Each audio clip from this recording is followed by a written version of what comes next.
States Army presents The Big Picture, an official report produced for the armed forces and the American people.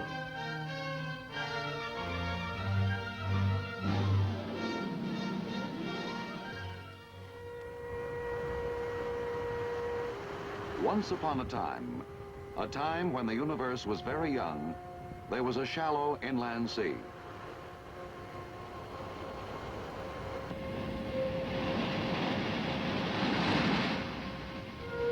With the passing of untold ages, its waters receded.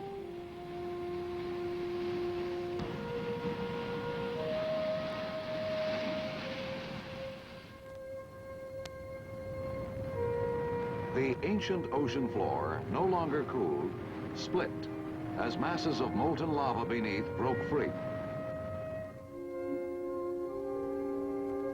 These thrusting skyward eventually shaped the massive mountains that we know today.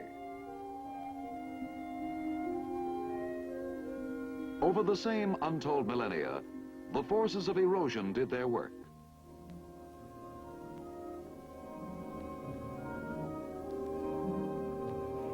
Wind and weather hollowed out and smoothed.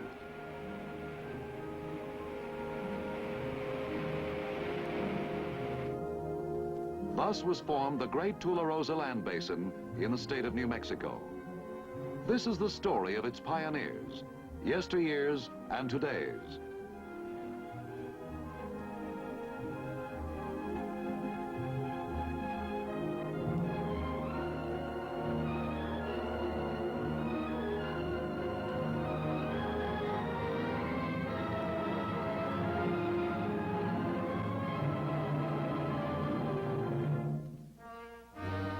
The first Europeans to enter the Tularosa were Spanish conquistadores, courageous adventurers enduring hardship for wealth, glory, and empire.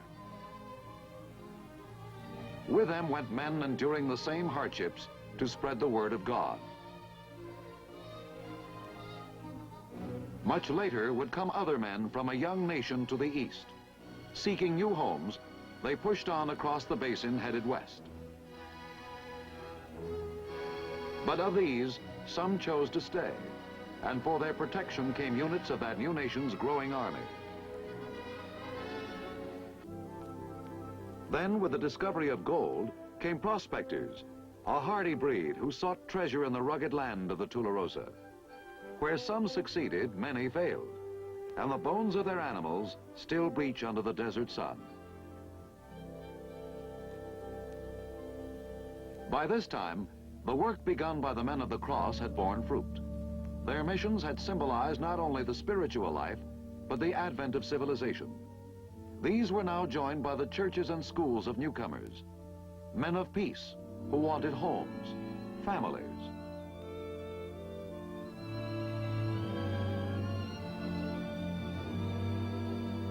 As the years passed, the old army posts were abandoned. Life in the basin might still be hard, but now it was safe. Moreover, the basin offered inducements. The cattlemen prospered, for a young and growing nation must be fed. Green farmlands dotted the Tularosa. Livestock flourished.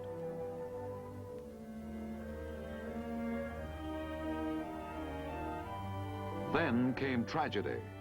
Improvident abuse of the soil brought its own retribution as drought struck the Tularosa.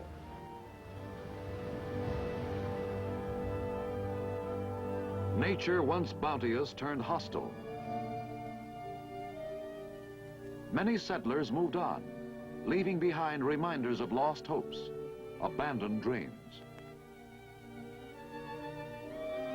Corrals once full lay deserted.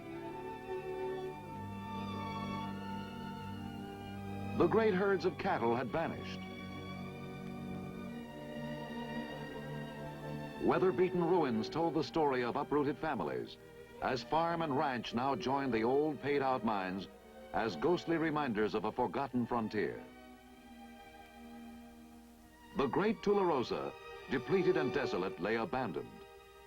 Then in 1945, history took a hand. A strange new band of pioneers appeared upon the scene. In deepest secrecy, at a remote spot near Mockingbird Gap, the forerunners of a new day built a steel tower. They called the place Trinity Site. For the basin's dwindling population and their scattered settlements, the morning of July 16th dawned like any other sun-drenched day. On the sleeping desert, perhaps only the wakeful animals sensed something unusual afoot as a strange new sound broke the morning stillness. Heard for the first time, the now familiar countdown was to usher in a new life for the Tularosa, a new era for mankind.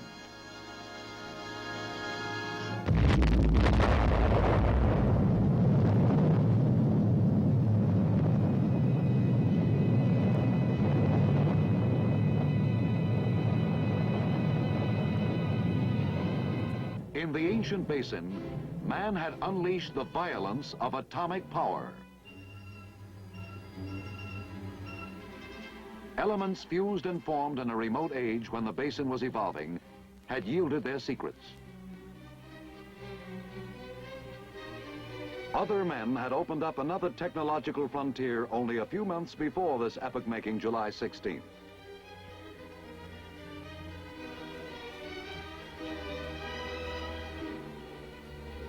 Across the Atlantic, the Germans had launched their V-2 rocket.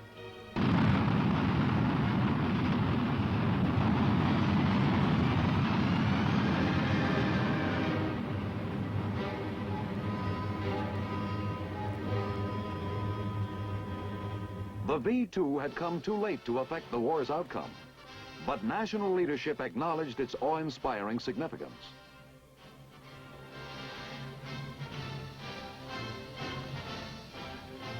The nation, celebrating the return of peace, was committed to the new science of rocketry and space exploration. Now the Tularosa would be given another role. The Great Land Basin was to be a test area for our new missile program. Here in that same July of 1945 was established White Sands Proving Ground, later renamed White Sands Missile Range. This was a type of installation new to America. Under operational control of the United States Army, White Sands was to be used by all three services in perfecting their respective missiles. To White Sands, there came an invaluable research aid, some 100 captured V-2 rockets. These became, in effect, skyborne laboratories, probes into space yielding information and data for Tularosa's new pioneers. It was only a beginning.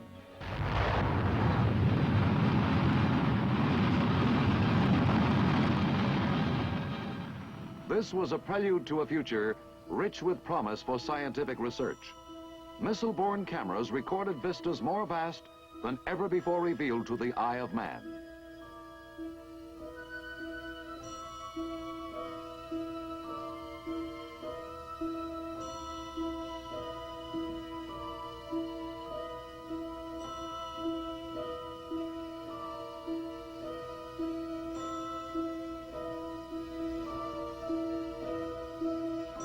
It was here at White Sands that huge new American rocket engines were soon being fired in the largest test stand then existing.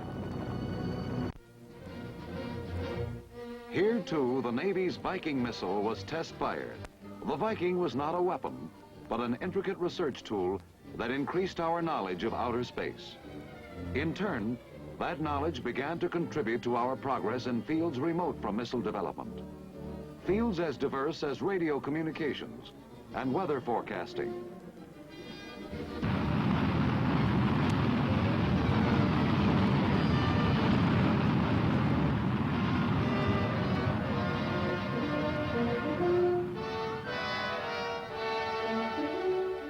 The increased knowledge led to expanded research efforts. Air Force sleds raced at speeds never before achieved to learn more about man's reactions to the conditions he may find at the edge of space and beyond.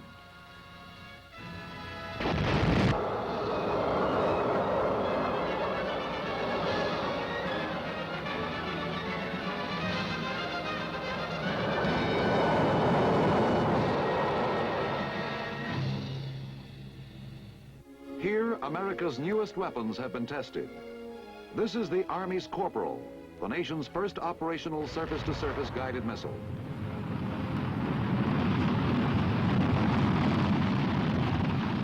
The Army's Honest John, supersonic artillery rocket capable of carrying an atomic punch.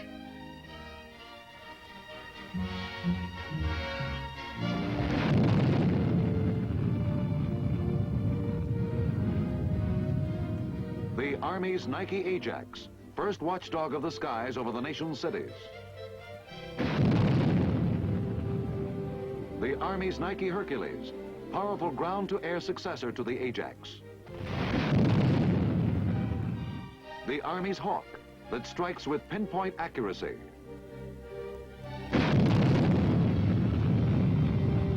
The Army's Little John, light, lethal, and highly mobile field artillery missile.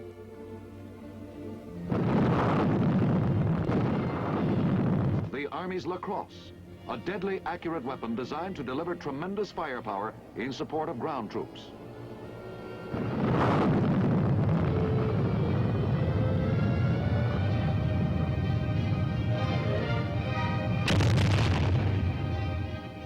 The Army's Sergeant, a surface-to-surface missile that can provide long-range atomic punch for field units.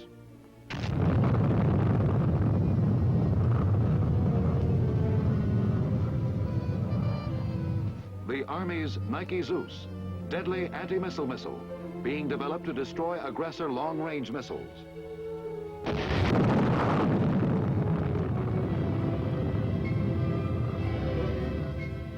Today, the towering peaks of the Tularosa stand sentinels over a frontier far different from those that have marked the past history of the Great Basin. This is a frontier of science, and its new pioneers are men and women dedicated to the expansion of that frontier.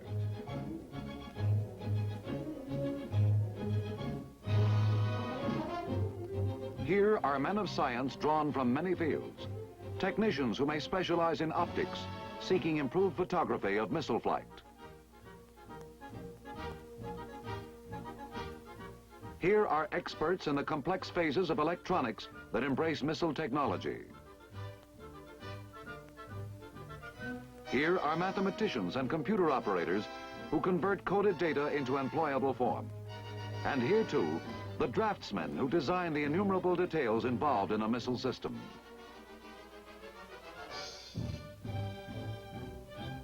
Some are chemists or metallurgists who analyze fuels, oxidizers, metals, all the varied elements utilized in rocketry. Others are machinists, welders, men of many skills and professions.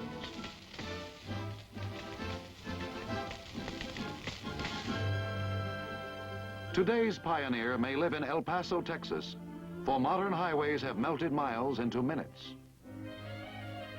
Closer to the range are smaller communities he may choose for his home. The flavor of the old Southwest lives on, but the day of the weather-beaten rancho and the isolated adobe hut is gone.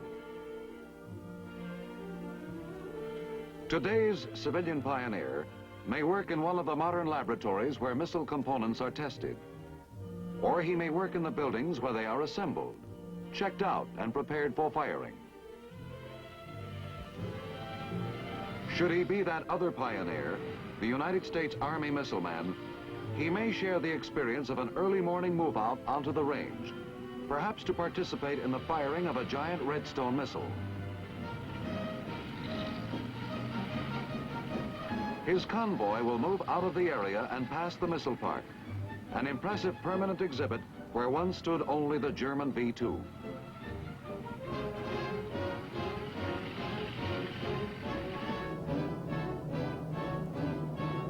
Interruption of the long haul to the firing site may come from an area loudspeaker announcing an intercept test by Army Hawk Project Command. 8, 7, 6, 5, 4, 3. An Honest John target missile is launched for its role. Fire.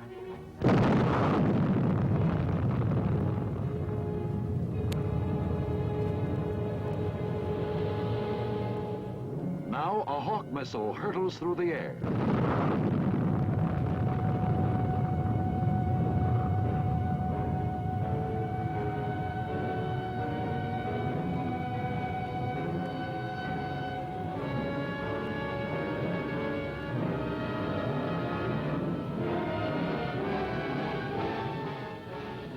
Aptly named, it swoops down for the kill. Here is drama, as the camera arrests the action to offer visual evidence of the Hawk's unerring guidance system. Visual evidence of its lethal punch.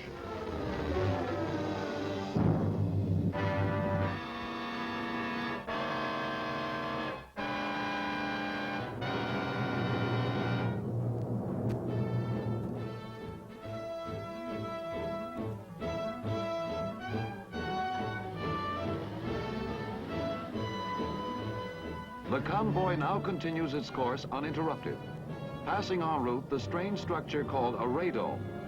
This is the housing of a giant radar antenna for the Army's Nike Zeus anti-missile missile.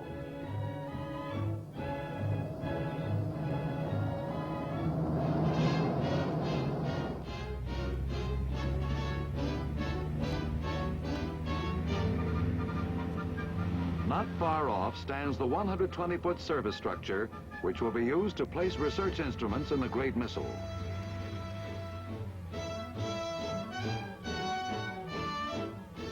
This day, the Redstone will be fired 90 miles to an impact area, a distance which is but a fraction of its full range.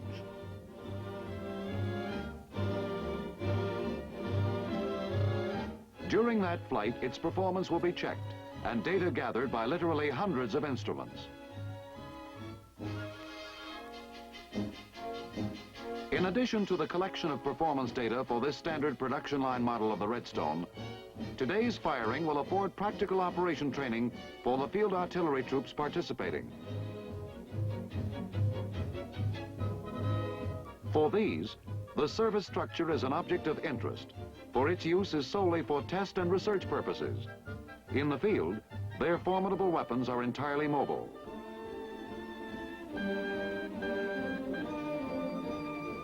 A warning from a loudspeaker that a Nike Hercules is about to be fired on a nearby range brings to an upper platform of the service structure two of the artillerists anxious to watch.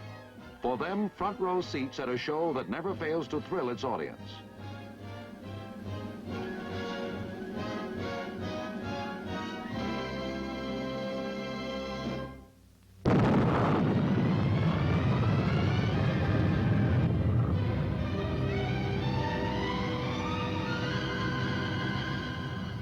Now it's the Redstone's turn. Technicians have made final adjustments on the instruments to be carried in flight. These will measure fuel flow rates, pressures, and temperatures.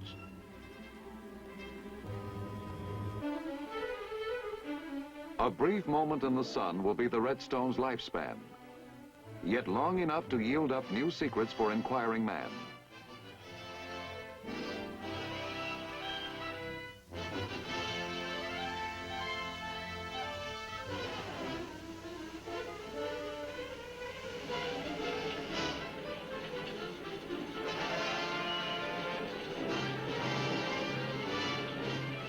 From the Redstone blockhouse goes the call that checks all units into the range command net. This is Redstone Project Command, calling range control. Over.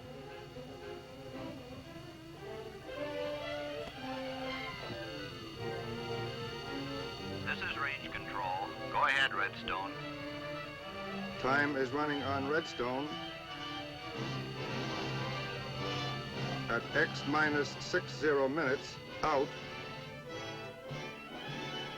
To the widely scattered instrumentation sites and to the safety and security control units go the orders and instructions from the range control command net. This is range control. Time is running on Redstone at X minus 59 minutes. Telemetry stations such as this will receive performance data from the missile during flight.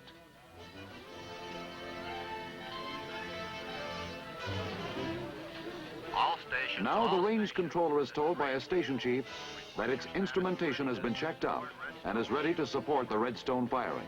This is telemetry station number 5. We are checked out and standing by. Yet another type of installation is heard from, the DOVAP station, whose tower will transmit signals to the missile. Within the station itself is electronic equipment to record answering signals from the flying Redstone. In combination, these will determine the missile's velocity, acceleration, and altitude. DOVAP station number 4 to range But control. now a technician in the DOVAP station reports to the range controller that here too all is set to go. We're all set to go. Out. At the Redstone blockhouse, the critical moment has arrived, for this is the operational keystone of the test. The Redstone project officer now takes over. All stations. Now the All units that I which will have a track the call. Redstone's flight are checked out. This is radar 5. We're standing by and ready. Go ahead. Over. In addition to radar, the system includes stations for optical tracking. Here are devices that will scan the 4,000 square mile range.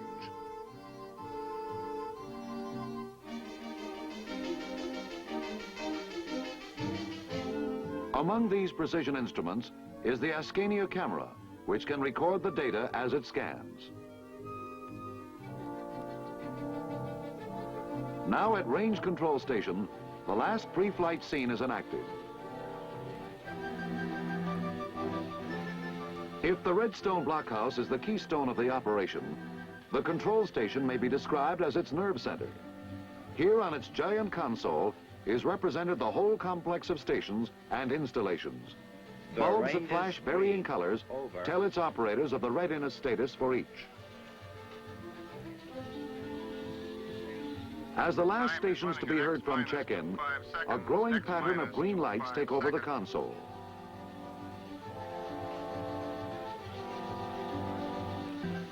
Soon there is no longer a pattern. Instead, bank upon bank of green lights unbroken. The universal signal has been given. Green for go.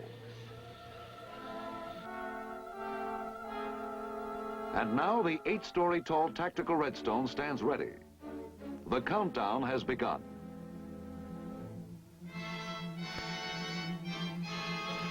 20, 19. That same countdown that had once startled the Tularosa's wildlife and has through the years become a familiar sound. 13, 12, 11, 10, 9, 8, 7, 6, 5, 4, 3, 2, 1. Fire. A, B, The cooler heater unit falls free. E, cooler free. F, And it's missile away. 3, 4, 5, 6, 7, 8, 9, 10, 11, 12, 13, 14, 15, 16, 17, 18. The complex of tracking devices follows its flight.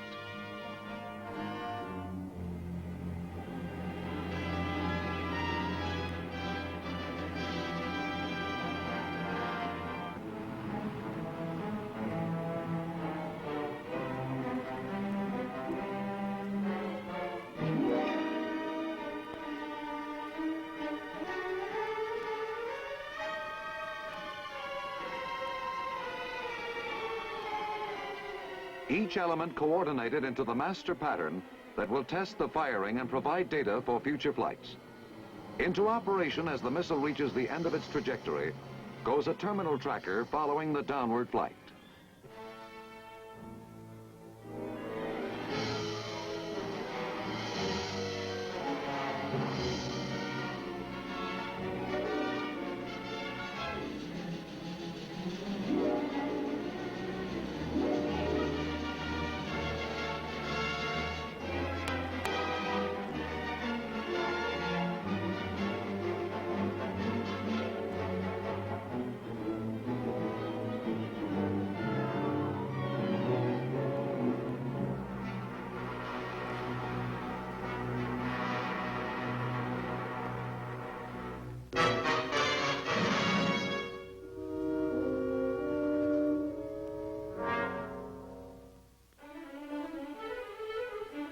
The show on stage has ended, but behind the scenes its drama continues. Computing machines have already taken up the work of transcribing the data collected from the firing. In usable form, this will be distributed to countless organizations involved in our missile program.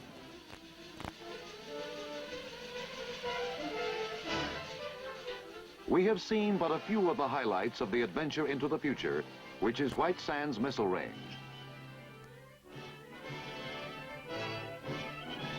The end of that adventure is not now foreseeable, but some immediate rewards of this new pioneering are abundantly with us today. Mighty weapons for the defense of our free world. New inventions, too, for better living. Greater knowledge of the skies above.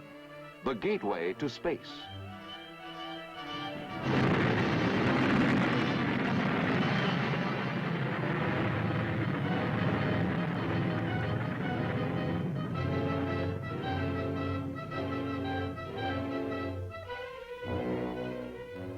Who can say what future wonders will spring from the great land basin? Once a frontier for a growing nation, it stands today a new frontier on the threshold of the future.